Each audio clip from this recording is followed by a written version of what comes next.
Aloha, I'm Felicia Miller Johnson, and I conduct work life video interviews with career professionals that become an all intuitive conversation.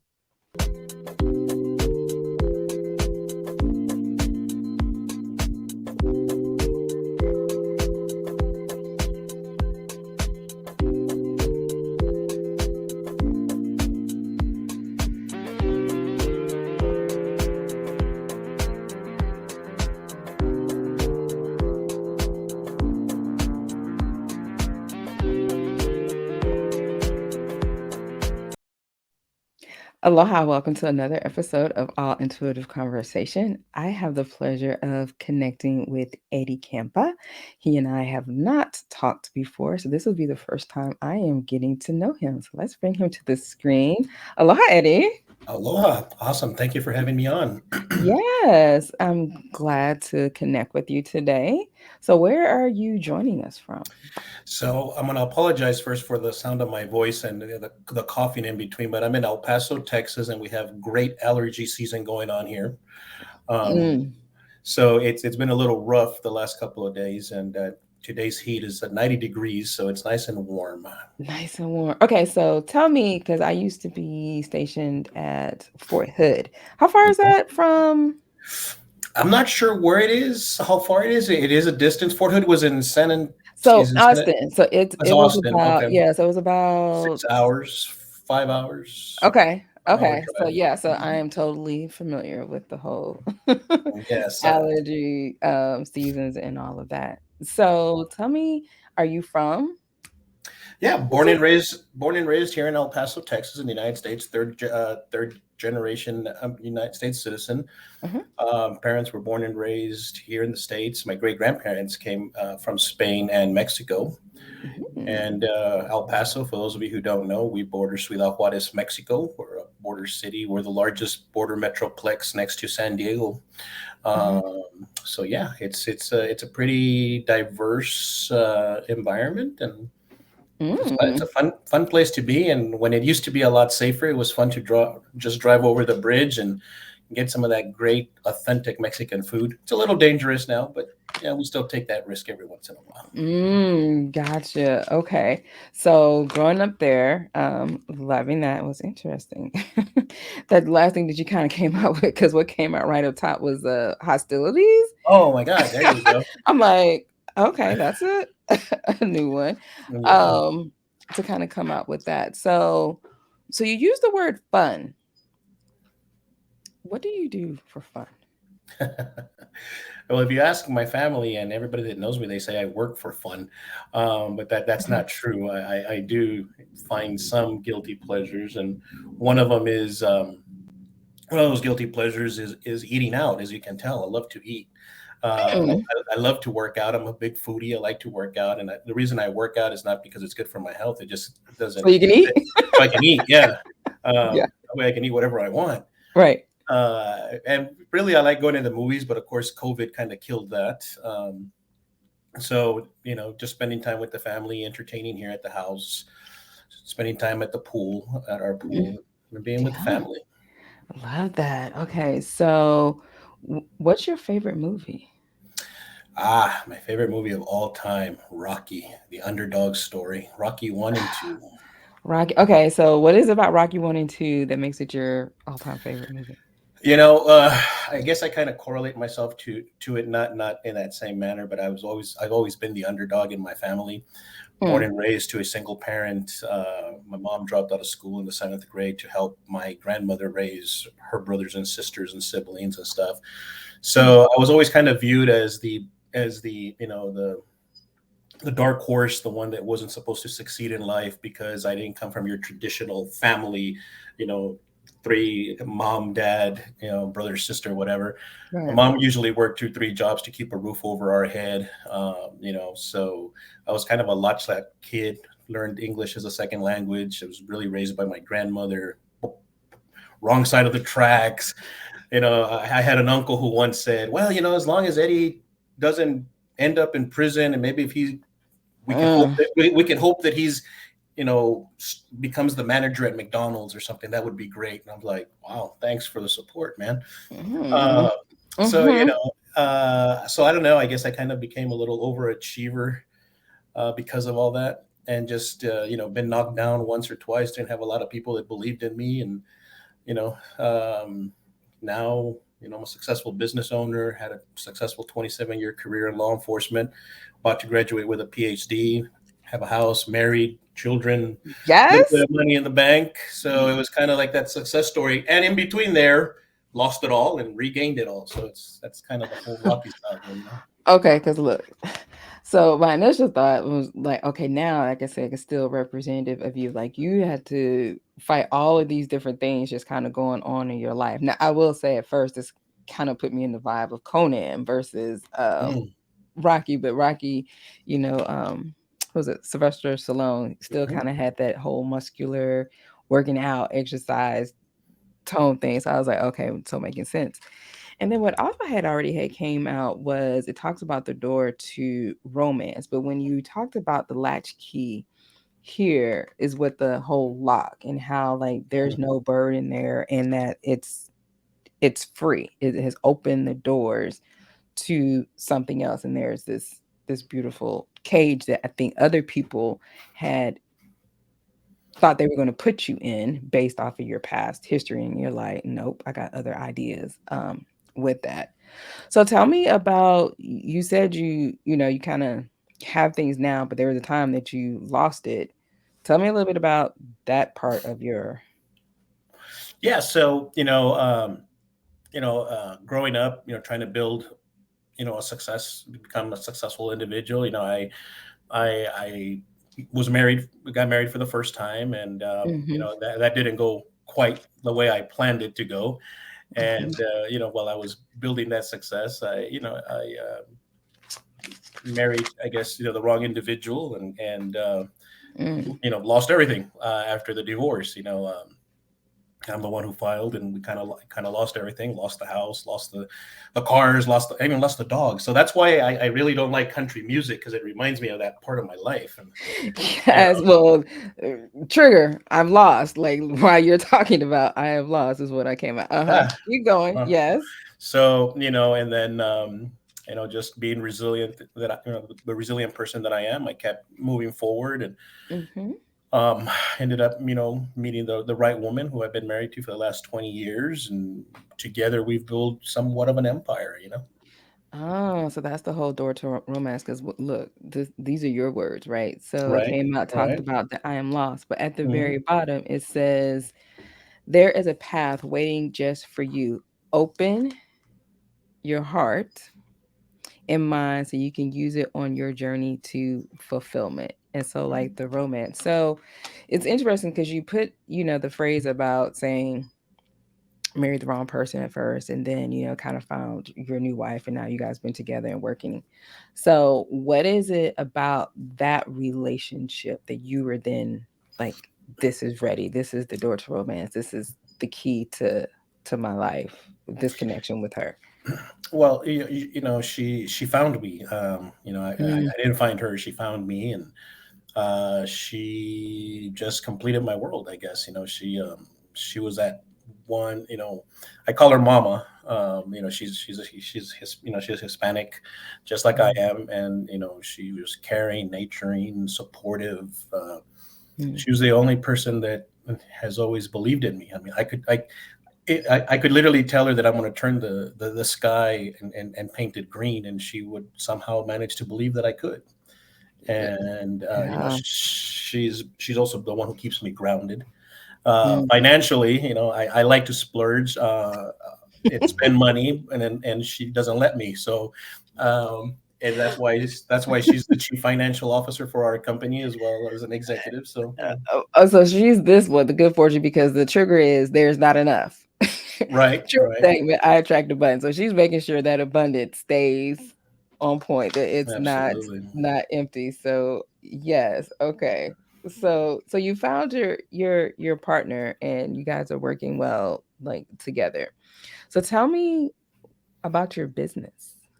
Yeah, so our business is America's Best Strategic Security Group. We're broken down into three divisions. Mhm. We've been in business for about 15 years, but I didn't formalize it into an LLC until 2017. Hmm. We're broken down to three divisions. We're security consulting, security guard, security alarm service. That's one. The second division is we do executive searches and recruitment for cities, counties, municipalities, and states, and public sector. So we're kind of an HR section. And then we just recently, matter of fact, about a week ago, purchased the Mendo Creative Group, which is a advertising, branding, marketing group. So Hmm. now we've got three divisions in our company, and we do everything from personal security, bodyguard services, to securing the This cities is so and the county, you. right, to securing the cities and counties by helping Cages them and locks. select. Yes. There you go, helping them select the right person for their. We specialize in police chiefs. Hmm. Because the fact that I am a former police chief and a state director for a law enforcement agency, I did that for 27 years. And then the marketing, right now we've got three police departments that we do the marketing and branding for, as well as some private sector companies. So that's kind of what we do. It's everything with a strategy. Mm, awesome. Okay, so yeah, so like I said, the whole security, like yeah, the steel mask on the bottom, like you're totally doing that. So having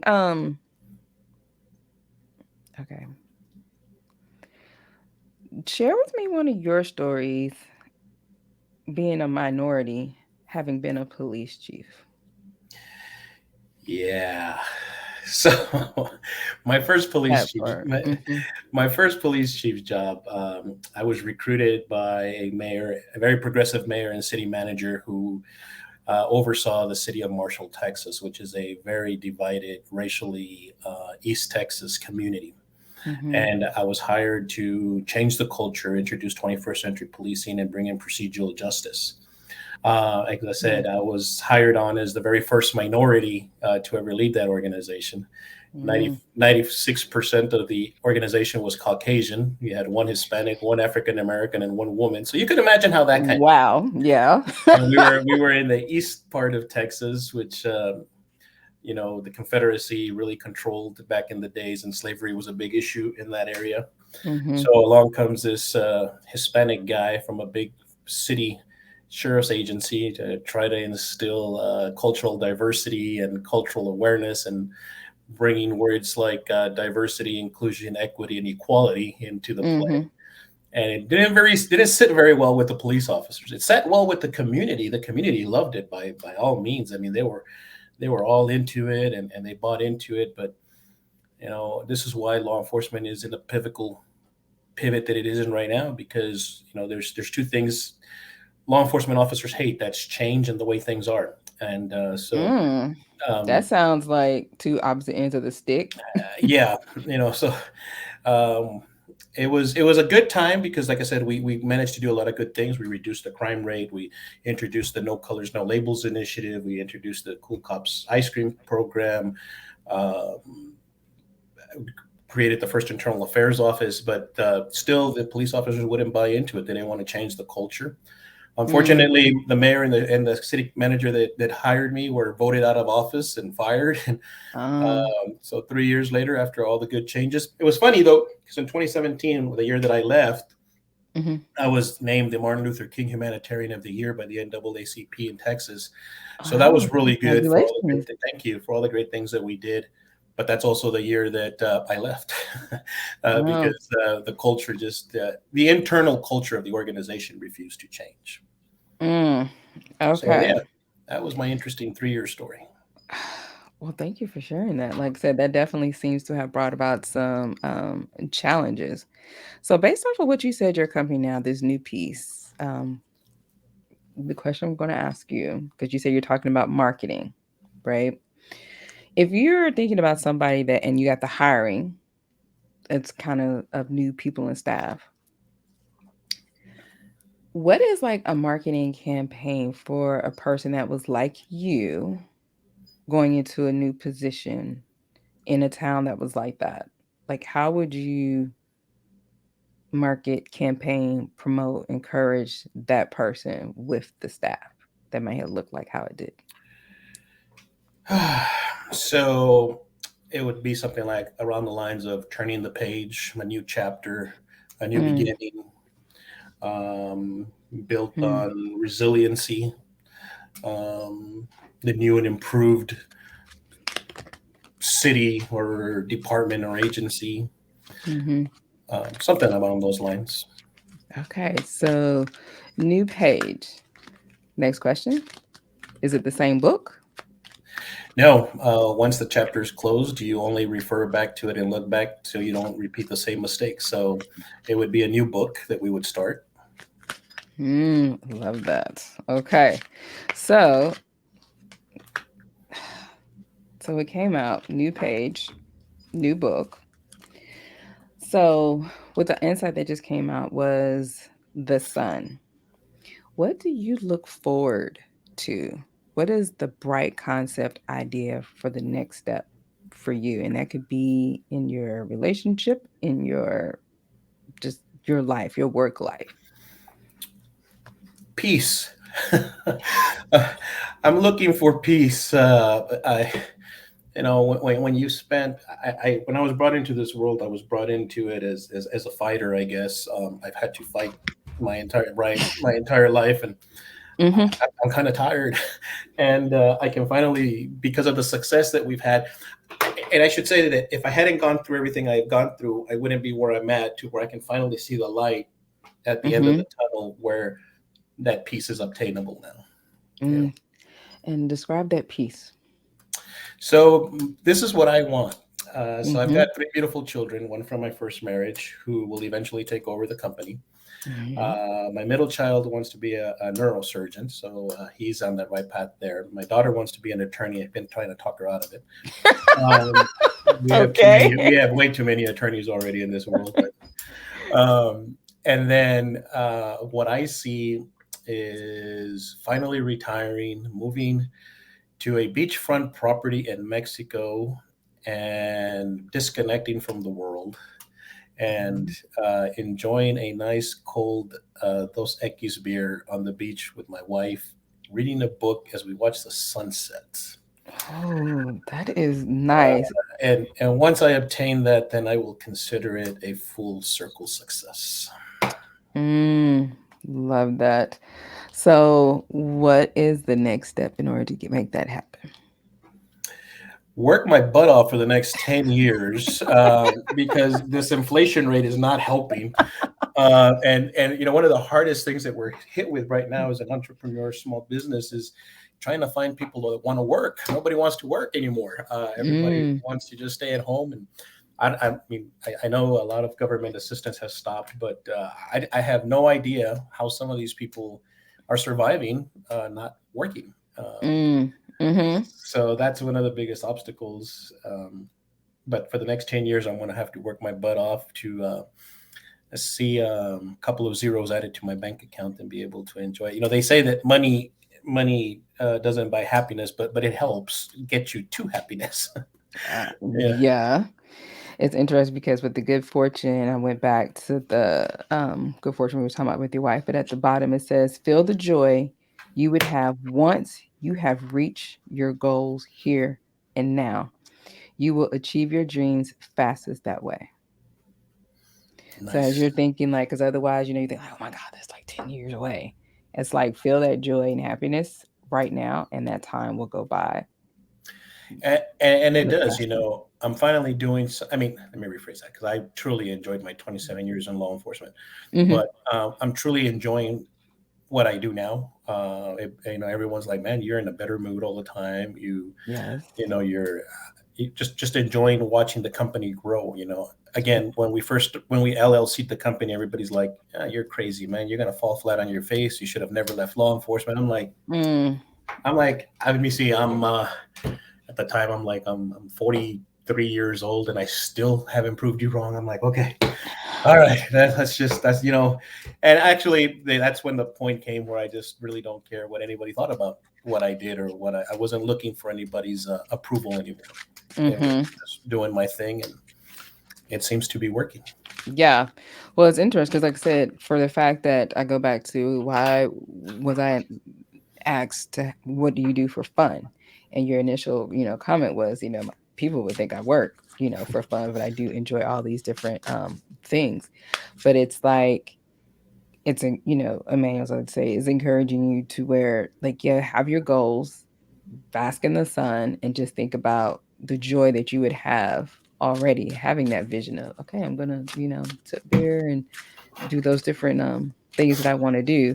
So that way it's not as taxing and frustrating during that time frame. Um, but yeah, you have nothing to prove to anyone because you're already successful in that sense. And so yeah, so because it was like I wanted to shuffle and it's like, okay, well, what could be encouraging for you? And so the porcupine came out, Ooh, and it interesting. literally says, free yourself of guilt and shame. Wow, that's right on the money. Like Wow. what we were just talking about is like whatever their thoughts, like you said, you release that, whatever their thoughts are free that they thought about you, we're minding our own business, and that's literally what you're doing, minding your own business and what they think about that. So call to go ahead and read this to you because evidently there's something else for you um here. So free yourself of guilt and shame. See the world through your eyes of a child, trusting your inner mother and father to be there whenever you need them. Protection is available when you need it. So you can feel safe in expressing yourself in all the different ways you always wanted to. There's boldness and innocence, and no more need to hide behind any childhood guilt about perceived misdeeds or be consumed with shame about revealing your true self, like all that talk you were talking about as a kid. It says you're a gentle soul and had never intentionally harmed anyone, which kind of makes me sense of the whole police officer and patrolling. Release any guilt over your behavior or shame about yourself in this situation. There's no need to feel resentful, victimized, or arrogant toward anyone else either. Be the child of God that you are. In your heart, right? Going back to right here where you were, live in the garden, which is like the sun, which is in this whole garden thing. Others may cause you to prickle, right? The whole Oh porcupine. yeah, yeah. But truly, most of what they do or say to you is harmless and not a threat. So be joyful and grateful and let everything you do be done with complete abandon. Dance, laugh, sing, and be free again. Have fun. Just like you were on the day you were born. Nice. And that's in the additional association with this card comes with humility, protection, sensitivity, and trust. Nice. I Like, like it. so it's so aligned with you. Okay. So, yeah. So, thank you, Eddie, for coming and having this all intuitive conversation. I know you're going to continue to do great things, but as they say, just remember to have fun. And as I like to say, live smart. That way you can ascend to new levels of success in your work life. So, Absolutely. thank you, everyone, for connecting and joining with us. And until we meet again next week, this has been an all intuitive conversation.